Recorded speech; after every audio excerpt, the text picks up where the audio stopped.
Os candidatos à eleição deste ano têm pela frente grandes desafios. Vão desde a desconfiança do eleitor, depois de inúmeros escândalos de corrupção na política, até a questão financeira, com o fim do financiamento público de campanha. Esses são alguns dos assuntos da nossa entrevista de hoje do Link e eu recebo aqui no estúdio advogado, professor e ex-juiz do Tribunal Regional Eleitoral, Adriano Ataíde Coutinho. Doutor Adriano, muito boa noite, seja muito bem-vindo ao Link. Boa noite, Adriano. Eu falei ali na introdução da nossa conversa que, diante de tantos escândalos de corrupção, esse é um grande desafio para os políticos. O senhor acha que a eleição desse ano vai ser uma eleição mais agressiva, uma eleição de ataque?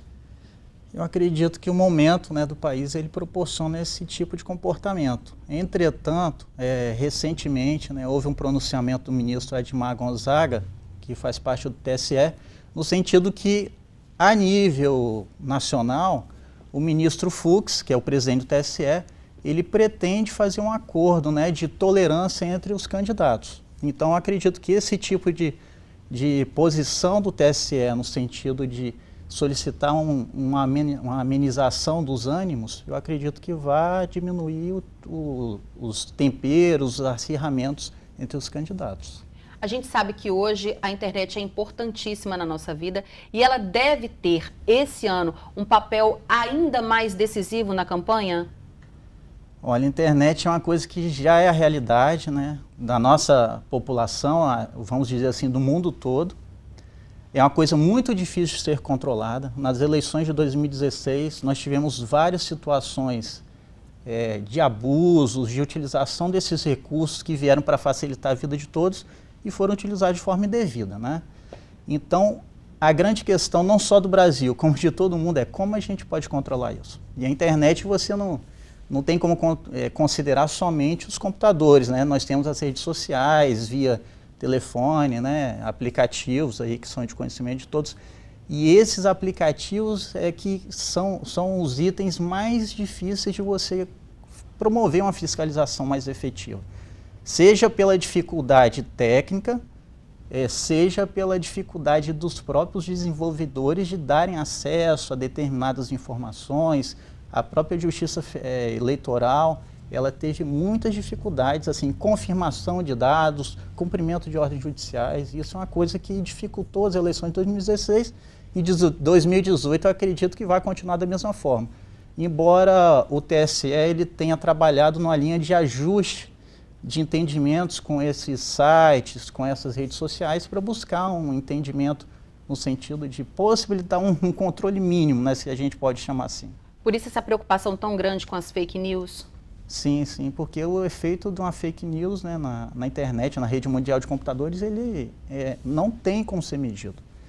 Uma informação mal lançada ou maldosa, você não tem como mensurar como que isso aí vai atingir o candidato, você não tem como promover uma forma efetiva de 100% você conseguir corrigir esses erros. Melhor dizendo, esses ataques, a extensão ela é incomensurável, a gente não tem como medir isso. Pois é, os políticos esse ano devem ter aí uma grande dificuldade para conquistar a confiança do eleitor diante de tantos escândalos que a gente viu, É uma coisa diferente, é bem difícil conquistar o eleitor nesse cenário que nós vivemos, mas nós temos que lembrar que o político ele nada mais é do que um de nós. Então nós temos ainda que confiar nas pessoas do povo que se dispõem a serem políticos. Eu acho que é um pensamento um pouco utópico meu, falar isso, mas eu acredito que é parte do povo essa questão de você tentar escolher um bom candidato, um bom político para representar a população, para representar o Estado de uma forma geral. Bom, além de conquistar o eleitor, o político esse ano também vai ter que se desdobrar para conseguir dinheiro para a campanha. Nós não teremos campanhas estratosféricas como tivemos, com gastos estratosféricos como tivemos no passado. Como é que fica o financiamento das campanhas com a alteração da lei? Adriana, a campanha desse ano, o que a gente escuta falar é que ela vai ser uma campanha muito cara.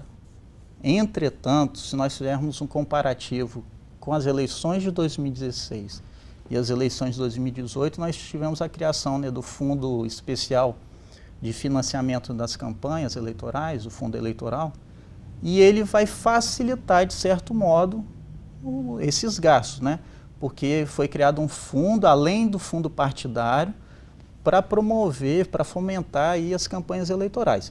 Então, ao mesmo tempo que nós temos um custo muito alto, nós temos um prazo reduzido de campanha, isso facilita o político, né, que pretende ser escolhido nessas eleições, mas nós temos uma facilitação. Agora, essa facilitação, se nós formos pegar a forma de distribuição desses recursos, aí nós temos certas dificuldades. Apenas somente 2% vão ser de distribuição igualitária entre os partidos. E outros percentuais vão depender da composição do Senado, composição da Câmara dos Deputados, representação do partido, né, quantos foram eleitos. Isso pode dificultar um pouco essa questão da igualdade na distribuição dos fundos. Empresa pública não pode mais doar. Empresa de nenhum tipo, nenhuma categoria pode doar. Seja pública, privada, pessoa jurídica também não pode doar. Pessoa jurídica não pode doar. Continua proibido. Eu, como pessoa física, se eu quiser fazer uma doação para um partido, qual é o meio certo de fazer? Bom, agora nós temos a doação direta, né, que até R$ 1.064,10 pode ser feita através de depósito identificado, né, vai no banco com o número da conta do candidato e você faz o depósito identificado pelo CPF. Valores acima têm que ser feitos via transferência bancária, né, é uma exigência do TSE para fins de controle, de melhor fiscalização desses recursos que vão chegar aos candidatos, aos partidos.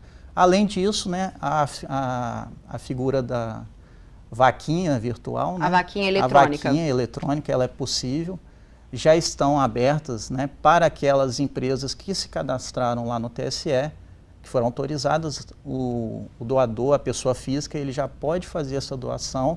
Os recursos vão ficar retidos nesse momento de pré-campanha, até um dado momento. Se confirmarem os registros de candidatura, aí sim, serão liberados aos candidatos, aos partidos, esses recursos que forem doados via vaquinha virtual ou crowdfunding, né? Lembrando que tudo isso precisa ser declarado ao imposto de renda. O candidato, ele fornece um recibo, o próprio site que é autorizado a fazer isso, ele dá um recibo já para o doador. Além disso, o candidato ele é obrigado a registrar a doação na prestação de contas da campanha dele. Então, esse recurso vai ser já declarado pelo candidato, ou deve ser declarado, né, como a lei prevê. Agora, há uma questão do limite de doação, né? Você não, como pessoa física, você pode doar em recursos financeiros, mas você tem uma limitação de 10% da receita bruta auferida no ano fiscal anterior. Ou seja, eu como pessoa física, eu tenho que verificar antes de fazer uma doação, verificar no ano de 2017 qual foi minha receita bruta auferida, que eu declarei à Receita Federal, exato, e me limitar aquilo ali. Se eu, doador, não estiver dentro do limite legal para doações a candidatos, a políticos, aí eu, doador, poderei ser penalizado. Haverá um processo futuramente e houve uma redução da multa, né, nas eleições de 2016. A multa mínima era de 5 vezes o valor doado. E agora, no ano de 2018, para as eleições de 2018, nós temos uma multa de 100% do valor doado. Então, houve, de certo modo, uma facilitação assim, na questão da penalização daquele que excede o limite de doação. Adriano, houve uma mudança também, o TSF ele aprovou um aumento da verba do fundo para as mulheres, para a eleição de mulheres, né? Me parece que ainda falta uma aprovação. A participação das mulheres nas eleições ela vem sendo incentivada já há alguns anos, né? Nós já tínhamos o limite de participação das mulheres, é obrigatório que no mínimo 30% dos registros de candidaturas sejam de mulheres. De mulheres, participação feminina, né? Eu até diria, fazendo uma correção, participação de homens ou mulheres, né? São 30% no mínimo de homens ou de mulheres, limitado ao máximo de 70% de homens ou de mulheres. Mas na nossa realidade, sim, nós a gente temos sabe que na nossa realidade estamos falando das mulheres mesmo. Estamos falando participação das mulheres na política. De reservar 30% das vagas para as mulheres. Exatamente. Então, essa participação da mulher, ela vem sendo incentivada, como eu estava dizendo, há alguns anos.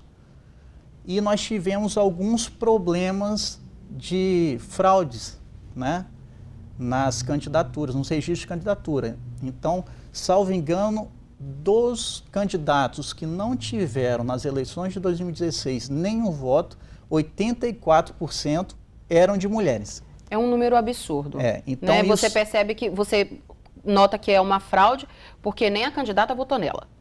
Né? Isso sinaliza, é um indicativo de possível fraude. Eu não estou falando que seja, né, em 100% das situações, mas é um indicativo. Então, o que aconteceu? Agora, em março, o Supremo Tribunal Federal, ele decidiu um ADIM, onde ele entendeu que na mini-reforma que nós tivemos agora recente, havia um mínimo de 5% do fundo da arrecadação, né, do investimento do partido, deveria ser revertido para essas candidaturas femininas, para candidaturas de mulheres, e até 15%, o máximo de 15%.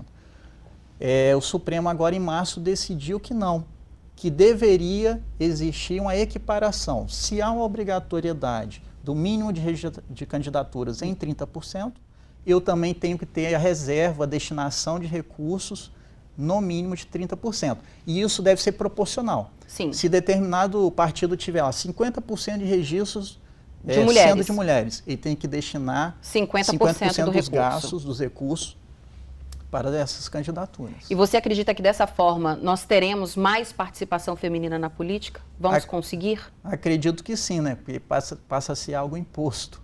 Então, o partido vai ter que seguir isso.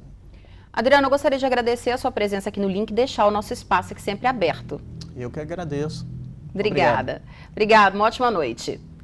Bom, a gente vai agora para um rápido intervalo e na volta tem as notícias de todas as regiões do estado, então não sai daí que o Link Espírito Santo volta já.